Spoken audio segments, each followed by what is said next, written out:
বাড়িতে ধরুন অব্যবহৃত জমি বা ছাদ আছে, সেখান থেকে কিন্তু নিয়মিত আয়ের একটা সুযোগ হতে পারে, মানে মোবাইল টাওয়ার বসিয়ে।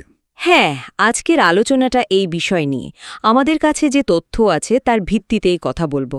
একদিকে যেমন বেশ নিশ্চিত একটা আয়ের সম্ভাবনা, তেমনি আবার ভুল পথে গেলে বা প্রতারণার ফাঁদে পড়লে ঝুঁকিও কিন্তু কম নয়। একদম।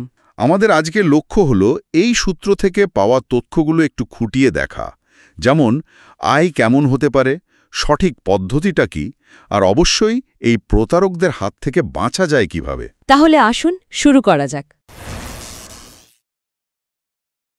সূত্রটা বলছে আয়ের ব্যাপারটা কিন্তু জায়গার ওপর খুব নির্ভর করে।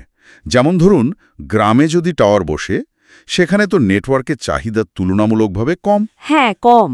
তো সেখানে মাসিক আয় হয়তো ৮ থেকে ১২,০০০ টাকার মতো হতে পারে।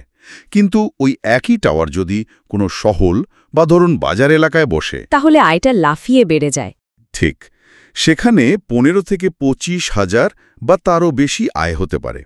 আর যদি খুব দরকারি জায়গা হয়, একদম প্রাইম লোকেশন, তাহলে তো ৩০,০০০ পর্যন্ত আয় হওয়াটা অসম্ভব নয়। আসলে চাহিদাটাই আসল কথা।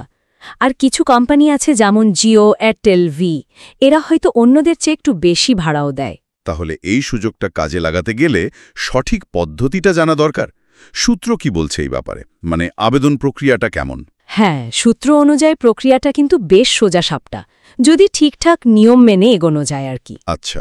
প্রথমেই কিছু জরুরি কাগজপত্র হাতের কাছে রাখতে হবে। যেমন ধরুন জমির মালিকানার প্রমাণপত্র, দলিল বা পর্চা।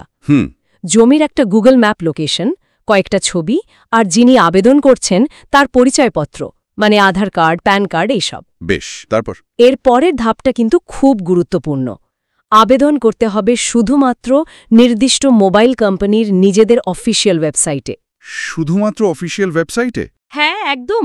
যেমন ধরুন ইন্ডাস টাওয়ার্স, এটিসি ইন্ডিয়া বা ভারতী ইনফ্রাটেল, জিও, এদের নিজস্ব সাইটে গিয়ে কোনো অচেনা লিঙ্কে ক্লিক করে বা অন্য কোনো মাধ্যমে আবেদন করাটা কিন্তু ঝুঁকির। বুঝলাম। ওয়েবসাইটে ঢুকে কি করতে হবে? সেখানে একটা অনলাইন ফর্ম থাকবে। নাম, ঠিকানা, জমির বিবরণ, এই সব তথ্যগুলো ঠিকঠাক পূরণ করে জমা দিতে হবে। জমা দিলে একটা রেফারেন্স নম্বর দেবে ওরা। ও, ওই নম্বরটা জরুরি? হ্যাঁ, ওটা যত্ন করে রেখে দিতে হবে ভবিষ্যতের জন্য। এরপর কাজ হলো অপেক্ষা করা, কোম্পানি থেকে ফোন বা ইমেলের জন্য। ওরাই যোগাযোগ করবে? হ্যাঁ, ওরা আবেদনগুলো দেখে তারপর হয়তো জায়গাটা পরিদর্শন করতে লোক পাঠাবে। যদি ওদের টাওয়ার বসানোর জন্য জায়গাটা উপযুক্ত মনে হয়, তাহলেই ওরা যোগাযোগ করবে। কিন্তু এখানেই তো অনেকে ভুল করে বসেন, প্রতারণার শিকার হন, তাই না?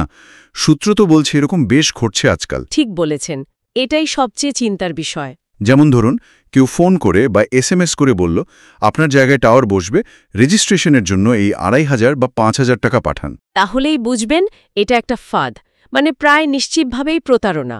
আচ্ছা। কারণ সূত্রটা খুব পরিষ্কার করে বলছে, আসল কোম্পানিগুলো, যারা সত্যিই টাওয়ার বসায়, তারা আবেদনের জন্য বা জায়গা পরিদর্শনের আগে কখনো কোনো টাকা চায় না। ওহ, এটা খুব গুরুত্বপূর্ণ পয়েন্ট। হ্যাঁ, ওদের নিয়ম হলো আগে জায়গা পরিদর্শন, তারপর যদি পছন্দ হয় তখন চুক্তি। তাই অচেনা নম্বর থেকে ফোন বা ওই SMS, হোয়াটসঅ্যাপ, ফেসবুকে পাওয়ার টাওয়ার বসানো যে ওয়াসওয়াসা আর কি, সেগুলোতে সাড়া দেওয়ার আগে বা টাকা পাঠানোর আগে খুব খুব সাবধান। তাহলে উপায় কি? যাচাই করব কিভাবে? সবসময় কোম্পানির অফিসিয়াল ওয়েবসাইট বা তাদের অফিসিয়াল কন্ট্যাক্ট নম্বর ব্যবহার করতে হবে। কোনো অফার পেলেই আগে কোম্পানির ওয়েবসাইটে গিয়ে বা তাদের কাস্টমার কেয়ারে ফোন করে যাচাই করে নেওয়াটা বুদ্ধিমানের কাজ। আচ্ছা, ধরলাম সব ঠিকঠাক এগুলো। হ্যাঁ। কোম্পানি যোগাযোগ করলো, জায়গা পছন্দ হলো, এরপর তো চুক্তি বা এগ্রিমেন্ট সই করার পালা। হ্যাঁ, চুক্তিপত্র। সেখানে কি কি বিষয় খেয়াল রাখতে হবে? সূত্র কিছু বলছে? অবশ্যই বলছে। চুক্তি সই করার আগে কয়েকটা বিষয় খুব ভালো করে দেখে নেওয়া দরকার। এগুলো কিন্তু লম্বা সময়ের ব্যাপার, তাই খুঁটিয়ে দেখা জরুরি। যেমন ধরুন, চুক্তির মেয়াদ কতদিনের জন্য হচ্ছে।